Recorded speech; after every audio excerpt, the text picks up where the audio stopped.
오늘 본문은 주인과 종의 관계를 잘 말해주고 있습니다. 성경에서 나타나는 주인은 우리가 잘 아는 아브람, 그의 아내 사레입니다. 반면 종으로 나타나는 사람은 사레의 여종, 애굽 여자 하갈입니다. 주인, 아브람의 아내 사레, 종, 애굽 여인 하갈. 이 주인이 여종에게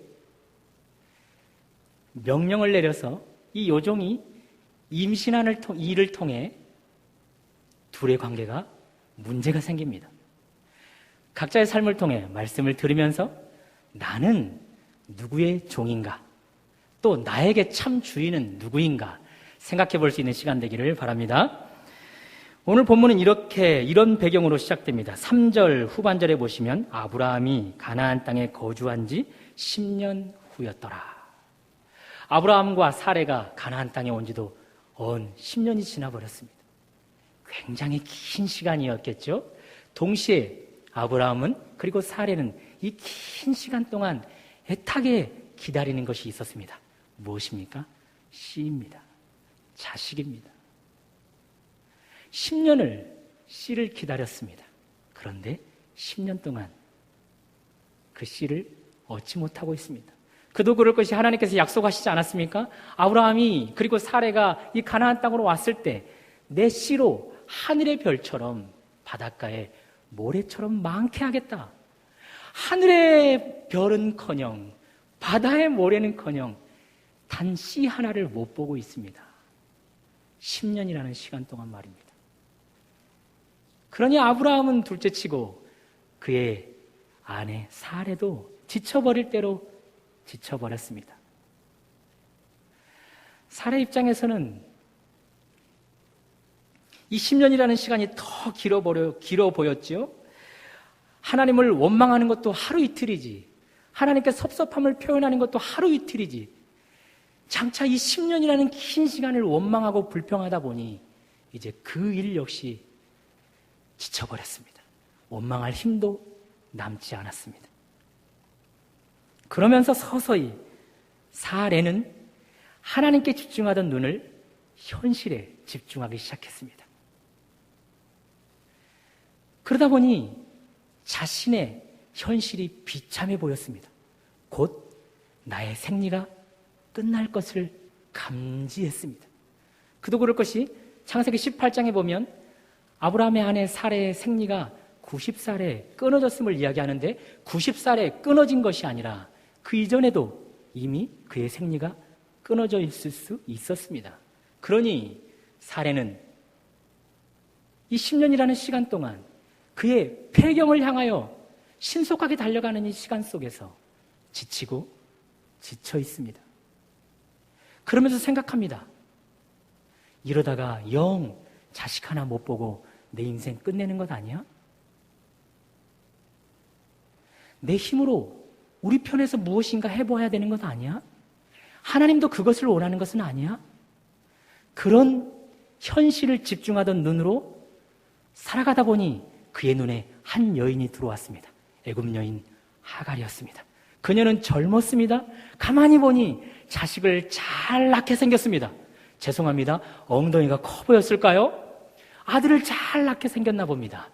그래서 더 이상 망설임 없이 그 어떤 주저함도 없이 그의 남편에게 그 애굽 여인 하갈을 주어 동침하게 만듭니다. 2절을 보시면 사레가 아브라함에게 이르되 여호와께서 내 출산을 허락하지 아니하셨으니 원하건대 내 여종에게 들어가라. 3절 아브라함의 아내 사레가 그 여종 애굽 사람 하갈을 데려다가 그 남편 아브라함에게 첩으로 주었더라. 4절 아브라함이 하갈과 동침하더라. 신기한 것은 정작 당사자인 하갈은 그의 의견이 묵살되고 있습니다. 최소한 주인 이 사레가 여종 하갈에게 이런 의견은 물어봤어야죠. 여종아, 내 남편과 내 처지가 너무 딱하지 않니? 아들을 기다린 지 이렇게 10년이라는 시간을 보내고 있는데 아이를 못 갖고 있다. 우리 처지가 딱하게 보이거든. 미안하지만 내 남편의 씨를 좀 받아주지 않으렴? 내 약속하마 아들 하나만 떡하니 낳아주면 너를 종의 자리에서 첩의 자리로, 종의 자리에서 주인의 자리에 앉혀주마. 어떠니? 물었어야지요. 그런데 이런 의견이 전혀 묵살되어 있습니다. 우리는 쉽게 알 수 있죠? 이 여종 하갈의 의견이 묵살된 이유는 그녀가 종이기 때문에 그렇습니다. 주인인 사례의 여종, 몸종이기 때문에 그렇습니다. 종에게는 결정권이 없습니다. 종에게는 선택권이 없습니다. 언권도 없습니다. 오직 종은 주인이 시키는 대로만 순종해야 하며 주인이 원하는 일만 해야 합니다. 창세기보다 수천 년이 지난 뒤 예수님께서 종의 비유를 드셨습니다. 한 종이 있었다. 그는 새벽에 일찍 일어나서 주인의 밭에 나가 열심히 일을 했다. 그리고 장소를 옮겨서 양떼를 열심히 쳤다. 역시나 주인의 양떼를. 하루 종일 최선을 다하고 저녁에 되어 집에 돌아왔다. 그러나 그는 종이다. 이미 허기져서 배가 등가죽에 붙은 상태이고 이미 너무나 지쳐서 파죽이 된 상태인데 그는 섬겨야 될 종이 있다. 종에게 자신의 흐트러진 모습조차 보일 자유가 없는 종이다. 그는 당장에 허리를 메고서 주방으로 들어가고 주인이 즐겨 먹는 음식을 만들었고 주인에게 그 음식을 공개했다. 그런 뒤에도 여전히 주인이 식사를 다 끝마칠 때까지 그 곁에 서서 주인의 수발을 들었다. 주인이 말하기를 이제 됐다. 가서 쉬어라 하기 전까지 종은 이런 자세를 취해야 한다. 주님이 종의 비유를 말씀하십니다. 사례의 여종은 종이니까 선택권도 결정권도 원권도 다 박탈당한 존재이기에 의견을 묻지 않는 것 당연합니다. 그러나 여주인 사례는 어떨까요? 이 여주인 사례에게도 누군가에게 종속된 모습은 아닐까요? 좁은 의미에서 보면 애굽 여인 하갈에게 이 사례는 주인이 맞습니다. 그런데 넓은 의미에서 보면 절대자 되시는 그 누군가에게 이 주인 사례 역시 하찮고 별 볼 일 없는 종이 아니겠냐는 것입니다. 여러분들이 상상하시는 대로 바로 하나님께 말입니다. 오늘 본문에 등장하는 주인으로 표현되는 이 여주인 사례는 참 주인이신 하나님에 비하면 그는 하찮은 종에 불과합니다. 그렇다면 이 하찮은 종을 향한 하나님의 뜻은 무엇이었습니까? 여주인 사례에게서 들을 수 있죠. 2절 사례가 아브라함에게 이르되 여호와께서 내 출산을 허락하지 아니하셨으니 참 주인 하나님께서 이 종에게 출산을 허락하지 않고 있습니다. 그것이 하나님의 뜻입니다. 아직 때가 되지 않았기 때문에 내 종 사례에게는 자녀를 허락하지 않겠다. 그것이 하나님의 뜻입니다. 그런데 이 하나님 앞에 종이었던 사례는 그것이 싫었습니다. 더 이상 못 견디겠다 싶었습니다. 그래서 넘지 못할 선을 넘어버렸습니다. 주인의 자리에 앉았습니다. 여인을 선택해서 그 여인을 남편에게 주었습니다. 동침하게 만들어버렸습니다. 하나님이 원치 않은 일을 주인의 자리에 서서 행하고 있습니다. 종은 결정권이 없습니다. 선택권도 없습니다. 시간이 지체된다고 해서 약속한 것이 이루어지지 않는다고 해서 내 임의적으로 주도권을 행사할 수 없습니다. 인간적인 방법, 자식을 낳기 위해서 사용할 수 없습니다. 그것이 종의 자세입니다. 우리는 어떻습니까? 좁은 의미에서 보면 여러분과 저는 자유인입니다. 우리 스스로의 주인입니다. 가정 안에서, 직장 안에서, 사회 안에서 내가 있는 모든 삶의 현장 속에서 내 마음껏 내가 원하는 대로 할 수 있습니다. 자유인이기 때문에, 주인이기 때문에. 그러나 넓은 의미에서 보면 우리 역시 여주인 사례처럼 하나님께 별 볼 일 없는 종입니다. 종은 앞에서 말씀드린 대로 선택권도 결정권도 언권도 없습니다. 오직 주인이 원하시는 뜻에 무조건적으로 복종해야 합니다. 그런데 우리는 어떻습니까? 하나님의 약속이 지연될 때 하나님께서 우리에게 기도 응답한 것을 속히 이루어 주시지 않을 때 우리는 견디지 못합니다. 종의 자세를 벗어 던지고 주인의 자리에 앉습니다. 그래서 이 일을 이루기 위한 사람을 찾거나 이 일을 이루기 위한 방법을 찾거나 인간적인 방법을 총동원하지요. 종으로서는 하지 않아야 할 행동들을 서슴지 않고 행합니다. 자연스럽게 행합니다. 그런 우리들을 향해 오늘 성경은 말합니다. 애굽 여인 하갈 그 종처럼 종의 자세를 가지라 말씀하고 있습니다. 어쨌든 사라의 여종 하갈은 결정권이 없었습니다. 묵묵히 여주인이 시키는 대로 그의 남편 아브라함에게 들어갈 수밖에 없었습니다. 그래서 4절에 보시는 대로 아브라함이 하갈과 동침하였더니 하갈이 임신하매. 불행입니까? 천운입니까? 불행이니 천운인지는 잘 모르겠습니다. 그런데 분명한 사실은 여종 하갈은 그가 임신한 그 태아가 산의 아임을 분명히 알았나 봅니다. 또한 배불러 오는 그 하갈을 보고 주인인 사레는 그리고 그의 남편 아브라함은 분명히 그가 산의 아임을 알았나 봅니다. 그도 그럴 것이 4절에 보는 대로 그가 자기의 임신함을 알고 그의 여주인을 멸시한지라. 만일 딸을 임신했다면 정서상 이런 태도를 취할 수 없습니다. 감히 여주인에게 맞서다니요. 종이 말입니다. 그러니 이 애굽 여인 하갈은 산의 아이를 임신했습니다. 산의 아이, 그가 가진 임신, 그가 임신한 이 산의 아이를 빌미로 삼아 지금 여주인에게 맞서고 있습니다. 종의 자리에서 벗어나 주인의 자리에 앉으려고 합니다. 그가 가진 그 산의 아이를 빌미로 말입니다. 하나님께서 종인 여러분과 저에게 구원이라는 어마어마한 큰 선물을 주셨습니다. 그 구원이라는 큰 선물을 주실 뿐만 아니라 그 구원을 주신 이후에도 계속해서 우리에게 하늘의 신령한 복들을 허락해 주시고 계시고 땅의 기름진 복들을 허락해 주고 계십니다. 그리고 우리가 기도하는 대로 필요에 따라서 때를 따라서 계속해서 공급하여 주고 계십니다. 그래서 그럴까요? 고린도전서 1장에 의하면 그런 우리로 인해서 삶이 변화가 일어나는데 지혜 없었던 우리가 지혜 있다 말하는 자들을 부끄럽게 하는 위치에 서게 되었다 말합니다. 약하였던 우리가 하나님의 선물로 말미암아 강하다라고 스스로 자랑하는 자들을 부끄럽게 만드는 위치에 섰다 말합니다.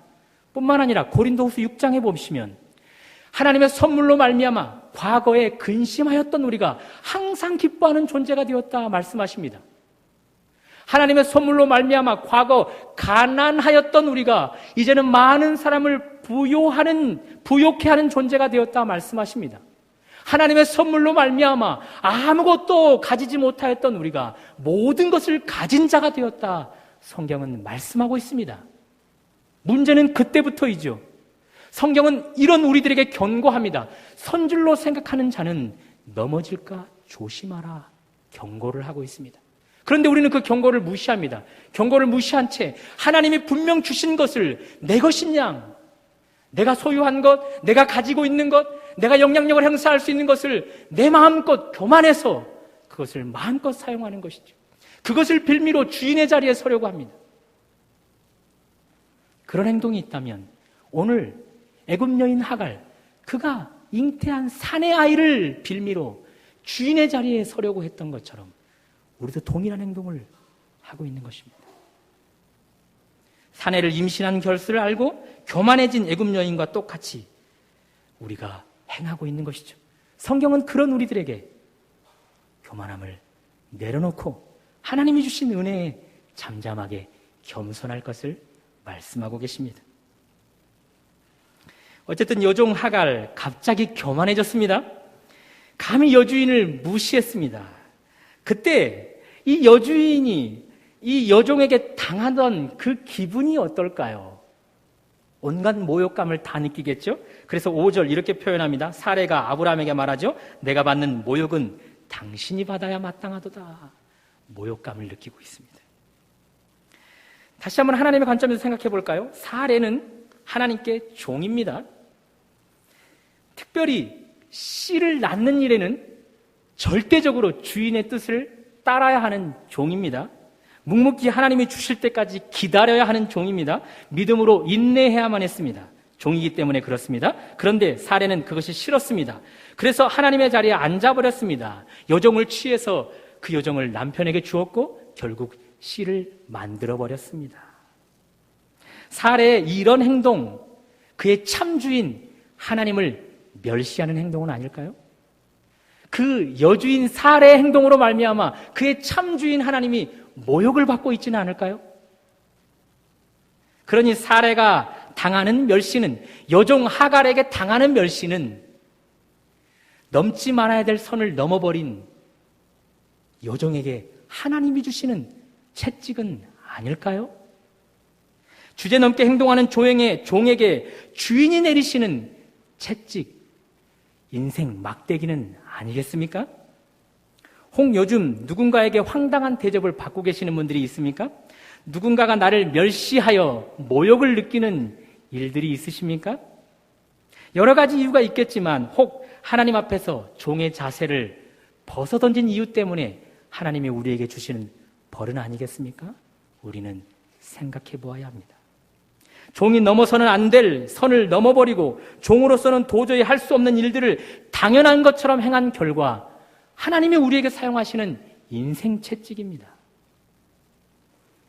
하나님이 우리 때문에 모욕을 받았다는 증거로 우리에게 벌하시는 증거입니다. 그런 분들은 속히 종의 자리로 내려와야 합니다.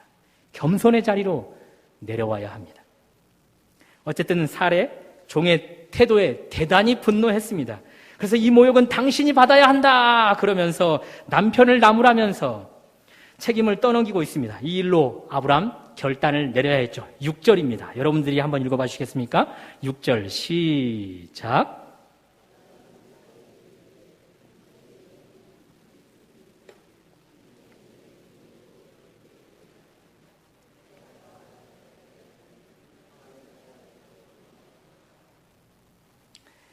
앞에서 살핀 대로 하갈은 주인을 멸시했습니다. 멸시. 그런데 이 주인이 종에게 멸시를 받더니 그는 종을 학대합니다. 멸시와 학대의 차이는 어떤 것일까요? 사전적 의미를 보니 먼저 멸시는 이렇습니다. 사람이나 사물을 교만하게 깔보거나 하찮게 여김 혹은 업신여겨 무시함, 그것이 멸시입니다. 그러니 여종 하갈은 주인에게 이 멸시를 행했던 것이죠. 정신적으로만 말입니다. 아주 작게. 그런 학대는 무엇일까요? 사전적 의미는 사람이나 동물을 정신적으로나 육체적으로 괴롭히고 가혹하게 대함입니다. 사레가 그의 여종에게 행한 것이 바로 이 학대입니다. 인터넷에 학대라고 쳐봤더니 학대의 종류가 무려 7가지나 있었습니다. 7가지. 그 중에 6가지를 한번 살펴볼 텐데요.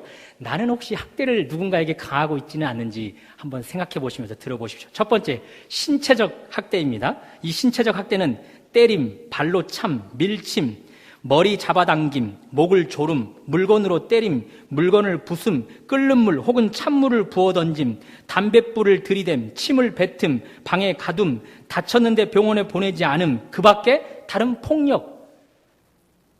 여주인 사레가 여종 하갈에게 이런 학대, 신체적 학대를 엄청나게 쏟아부었겠죠.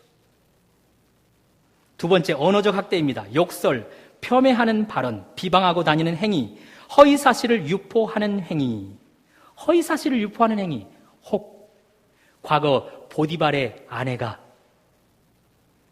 요셉에게 말했던 것처럼 저 여종 하갈이 내 주인 남편을 성적으로 유혹했다라고 거짓된 말을 유포하진 않았을까요?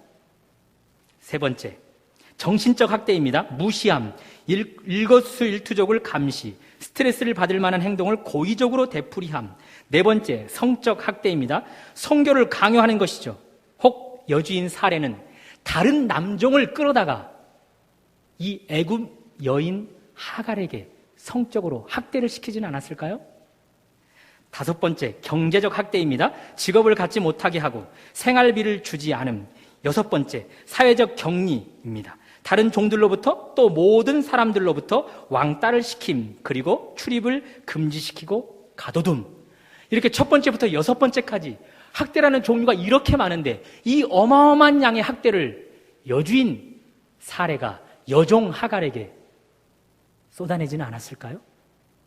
중요한 사실은 어떤 학대를 했는지는 모르겠지만 여종 하갈은 여주인에게 멸시만을 했습니다.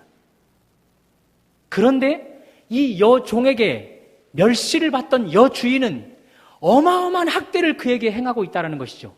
소로 받고 대로 받아치고 있습니다. 성경은 동해보복법을 이야기합니다. 이에는 이, 눈에는 눈.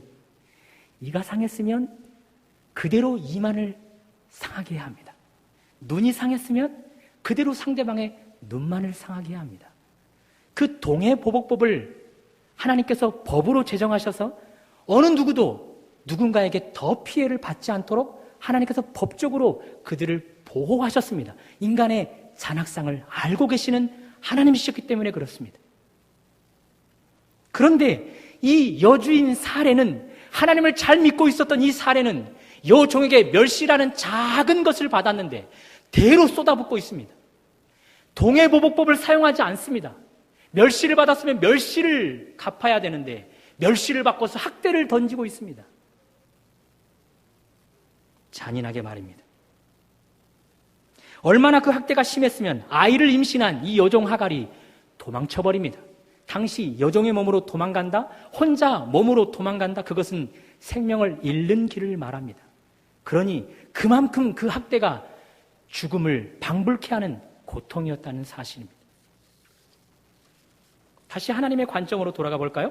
지금 하나님이 사례가 하갈에게 행하는 학대, 그것을 하나님께서 여주인 이 사례에게 쏟아붓는다면 사례 입장에서 할 말이 있을까요? 하나님을 멸시한 결과 그 대가로 하나님께서 이 여종, 형편없는 이 여종을 수많은 학대를 총동원하여서 쏟아붓는다면 이 사례가 할 말이 있을까요? 하나님 앞에? 만일 하나님께서 하나님이 아니라 연약한 우리와 같은 사람이었다면 아마 온갖 학대를 다 쏟아부었을 것입니다. 꼼짝 못하게 코너에 묶어두고서 그에게 온갖 학대를 쏟아부었을 것입니다. 하나님이 하나님이시기에 얼마나 감사한지요.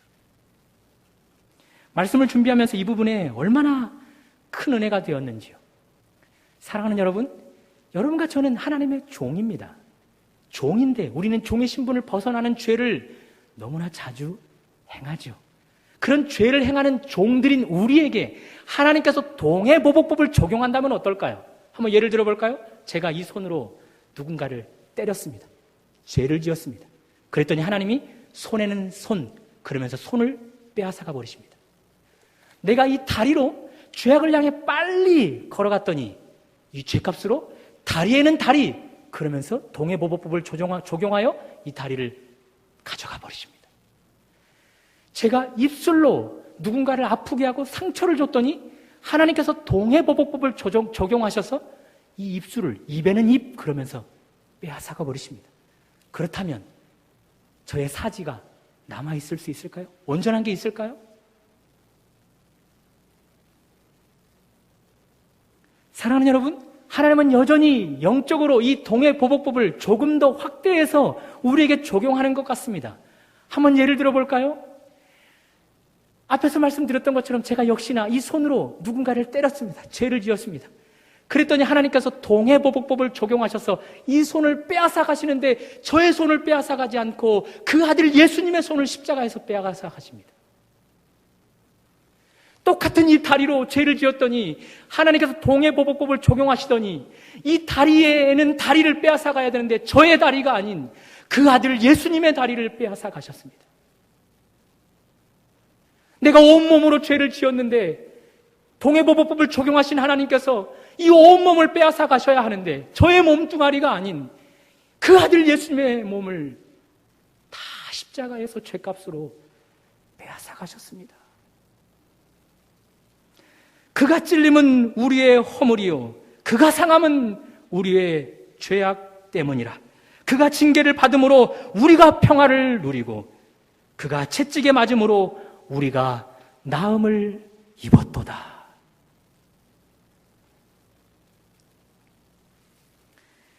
죽을 만큼의 학대를 받던 여종 하갈은 주인을 피해 야반도주를 합니다.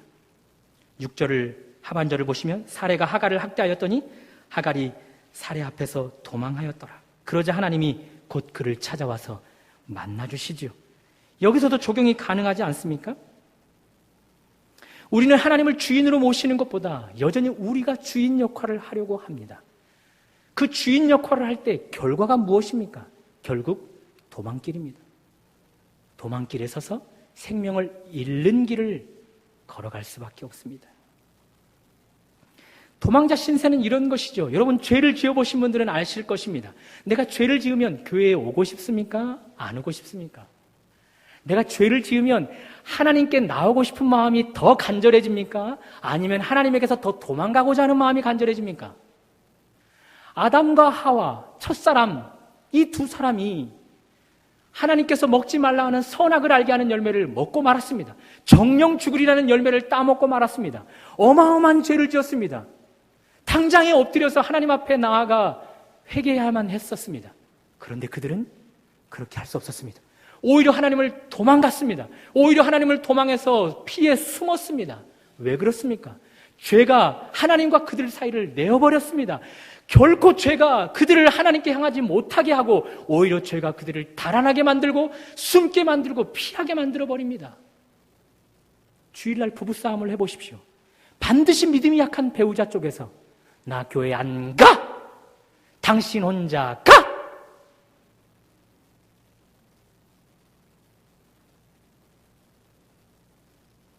믿음이 있을 때는 어떻습니까? 억울한 일을 당하거나 슬픈 일을 당하거나 아픈 일을 당하면 교회 오고 싶은 마음이 간절해지지 않습니까?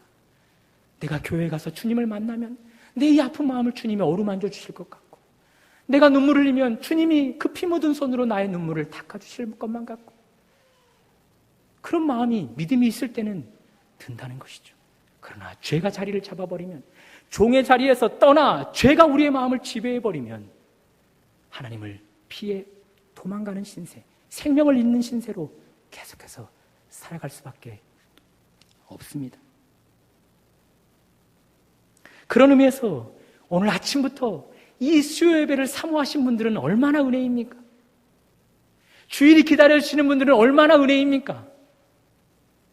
기도의 자리, 주님을 만나는 자리가 사모되어지는 분들은 얼마나 은혜입니까? 분명한 사실은 내가 종의 자리를 떠나지 않을 때 그런 마음이 있습니다. 종의 자리를 지킬 때 참된 하나님, 그분을 주인으로 모셔드리고 나는 종으로서 이 자리를 잘 지키는 사람들에게 그런 은혜가 있다는 사실을 믿으시기 바랍니다. 참 주인이신 하나님은 아셨습니다. 사레의 여종 하갈이 도망길에 오른 것을. 그래서 그를 추격했고 그를 찾아와서 만나주십니다. 그리고 7절 이렇게 말씀하십니다. 여호와의 사자가 광야의 샘물 곁 곧 술길 샘 곁에서 그를 만나 이렇게 묻지요. 8절 이르되 사레의 여종 하갈아. 잘 보십시오. 사레의 여종 하갈아. 내가 어디서 왔으며 어디로 가느냐.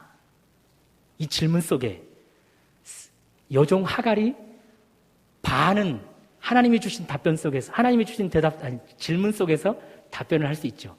어디서 왔으며 라고 물을 때 사레의 여종 하갈아. 그러니 어디서 왔습니까? 사레의 여종에게서 왔습니다. 주인에게서 종인 내가 도망쳐 왔습니다. 그러니 말할 수 있는 거죠. 8절 이렇게 이야기합니다. 나는 내 여주인 사레를 피하여 도망하나이다. 여주인에게서 왔습니다. 그러니 하나님도 그리고 당사자 이 하갈도 그의 소속이 어디인지 정확하게 알고 있습니다. 그의 소속은 여주인 하갈입니다. 사레입니다. 그 사레가 그 종의 소속입니다. 그를 떠나 도망하고 있다라고 말하는데 도망길은 목적이 없죠. 방향이 없습니다. 앞에서 말씀드렸던 것처럼 종이 임신한 몸으로 도망가는 것, 그것은 생명을 잃는 길입니다. 그 자신뿐만 아니라 태아 속에 있는 그 생명까지도 잃게 만드는 길뿐입니다.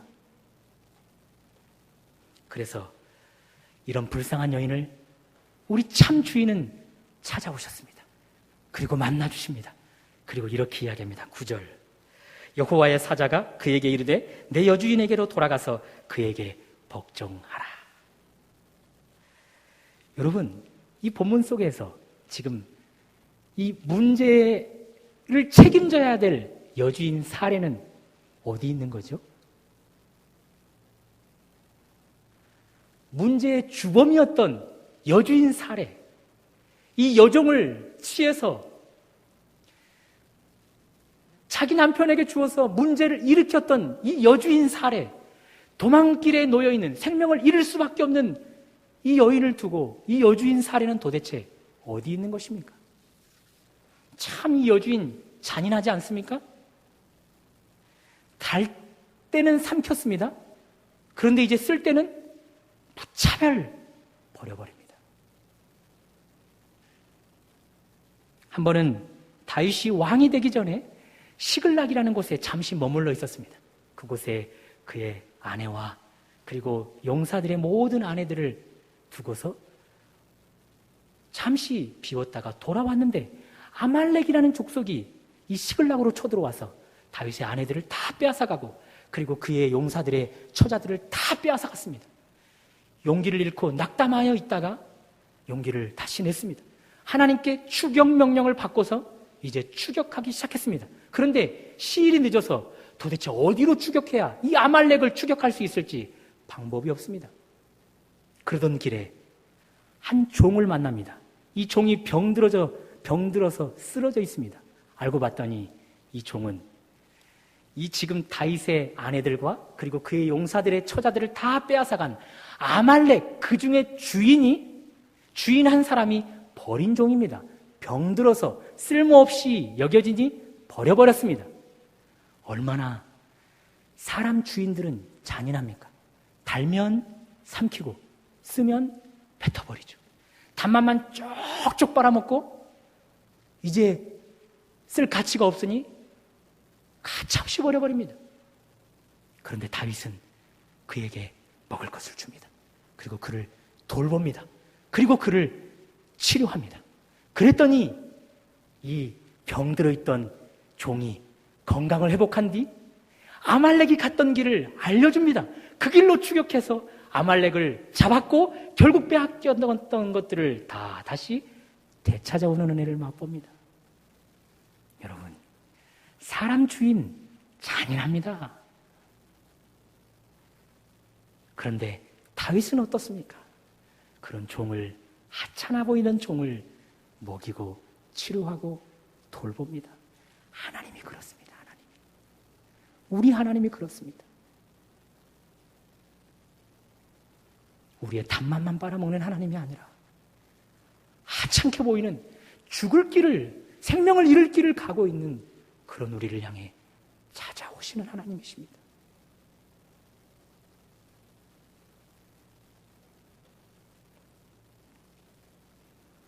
하나님은 말씀하십니다. 10절, 그에게 이르되 내 여주인에게로 돌아가라. 그리고 그 수하에 복종하라. 하나님께서 찾아오신 이유는, 이 여종 하갈을 찾아오신 이유는 그 수하에 돌아가서 그녀에게 복종하라. 원래 너의 소속 그녀에게 돌아가서 그에게 복종하라. 그것을 위해 이 여종을 찾아왔던 것이죠. 사랑하는 여러분, 오늘 우리는 어떻습니까? 혹 어떤 것을 피해 탈환하고 싶은 곳이 있습니까? 혹 누군가를 피해 도망가고 싶은 사람이 있습니까? 내 배우자를 혹 버리고 탈환하고 싶은 마음이 있으십니까? 혹 내 시어머니를 더 이상 견딜 수 없어서 그 품을 좀 떠나 멀리 달아나고 싶은 마음은 없으십니까? 혹 나를 너무나 힘들게 하는 직장 상사를 떠나 어디로 달아나 버리고 싶은, 다른 회사로 쉽게 이직이나 해버리고 싶은 그런 마음은 없으십니까? 그런 우리들에게 주님은 찾아오셔서 돌아가라, 너의 소속으로 돌아가라 말씀하십니다. 누구누구의 남편아, 너에게 속한 아내에게로 돌아가라. 누구누구에 속한 아내야, 내가 속한 남편에게로 돌아가라. 누구누구의 자녀들아, 내가 속한 부모에게 돌아가라. 누구누구의 며느리야, 내가 속한 시어머니에게 돌아가라. 어떤 회사에 속한 직장인들아, 내가 속한 직장으로 돌아가라. 주님은 말씀하십니다. 돌아가라. 그리고 그곳에서 복종하라 말씀하십니다. 여종 하갈, 그곳에서 복종하면 얼마나 더 가진 학대를 받겠습니까? 하나님도 알고 계시지만 그 일에 그를 돌려보내십니다. 그러니 내가 피해 달아난 곳이 있다 할지라도 그곳이 내 남편이고 그것이 내 아내이고 그것이 내 자녀들이고 그것이 내 직장이라 할지라도 우리는 그 학대받던 그 현장으로 돌아가서 그 수하에서 복종하는 것이 하나님의 뜻입니다. 왜 그렇습니까? 하나님께서 이렇게 돌아가서 복종하는 하갈에게 11절 약속을 하십니다. 11절 제가 읽어드립니다. 여호와의 사자가 또 그에게 이르시되 내가 임신하였은즉 아들을 낳으리니, 돌아가서 복종하는 결과로 너는 생명을 낳을 것이다 라고 말씀하십니다. 지금 여종 하갈 너무 학대가 힘들어서 도망가고 있습니다. 도망길은 생명을 잃는 길이라 말씀드렸습니다. 자신뿐만 아니라 태아의 생명까지 잃게 만드는 길이라 말씀하셨습니다. 그런데 하나님이 돌아가서 복종하면 생명이 태어난다 말씀하십니다. 이 차이를 이해하시겠습니까? 돌아가야만 생명이 있습니다. 돌아가야만 생명이 태어납니다. 돌아가야만 이곳에 또 놀라운 열매가 있습니다. 도망가는 곳에 열매는 없습니다. 생명은 없습니다. 그러나 여러분 아시죠? 돌아가면 내 남편에게만 돌아가는 것이 아닙니다. 돌아가면 내 아내에게만, 내 자녀들에게만, 내가 근무하던 직장은으로만 돌아가는 것이 아닙니다. 돌아가는 궁극적인 돌아감은 예수 그리스도께 돌아가는 것입니다. 참 주인 하나님께 돌아가는 것입니다. 남편에게서 끝나는 것이 아니라 남편에게서 더 나아가 하나님께까지 돌아가야만 생명이 있습니다. 직장에게까지만 돌아가는 것이 아니라 직장에서 더 나아가 하나님께 돌아가야 그곳에서 열매가 있고 그곳에 생명이 있습니다. 그런데 우리는 남편에게까지 돌아가는 것만 잘하죠. 궁극적인 하나님께까지 가지 못합니다. 직장에 돌아가는 것까지는 잘하는데 그곳에서 하나님께까지 돌아가는 일은 잘 못하여 생명을 열매 맺지 못하는 것이죠. 여기 생명은 성령의 열매라 말씀할 수 있지 않을까요? 사랑과 희락과 화평과 온유와 또 뭡니까? 자비와 양성과 충성과 절제와 또 뭡니까? 겸손. 이런 성령의 여러 가지 9가지 열매를 돌아가되 하나님께까지 돌아가는 자가 이런 생명의 열매를 맺게 되어 있습니다. 말씀을 맺겠습니다. 사랑하는 여러분, 하나님과 우리와의 관계는 주인과 종의 관계입니다. 내가 종의 자리를 잘 지키면 우리 주인이신 하나님은 항상 우리에게 좋은 것 주기를 원하시는 분이십니다. 그런데 우리는 그 자리를 지키기를 싫어합니다. 자주자주 넘지 못할 선을 넘어버립니다. 주인의 자리에 앉아버립니다. 바로 그 순간 사탄이 우리를 삼켜버리죠. 그래서 너의 자유대로 다 해봐라. 너가 하고 싶은 대로 다 해봐라. 자유권을 가지고 선택권을 가지고 결정권을 가지고 너 마음대로 다 해봐라. 결국은 도망길에 서게 되죠. 도둑질 당하고 죽임 당하고 멸망당하는 길에 서게 됩니다. 그런 우리를 주님은 찾아오십니다. 찾아오셔서 주님께 우리를 되돌리십니다. 생명을 잃을 수밖에 없는 길에서 생명을 찾을 수 있는 길로 돌이키십니다. 이제는 종의 자세를 잘 지킴으로 말미암아 지금까지 누리지 못했던 이 생명을 낳는 복 받아 누리는 여러분과 제가 되기를 주님의 이름으로 축원합니다.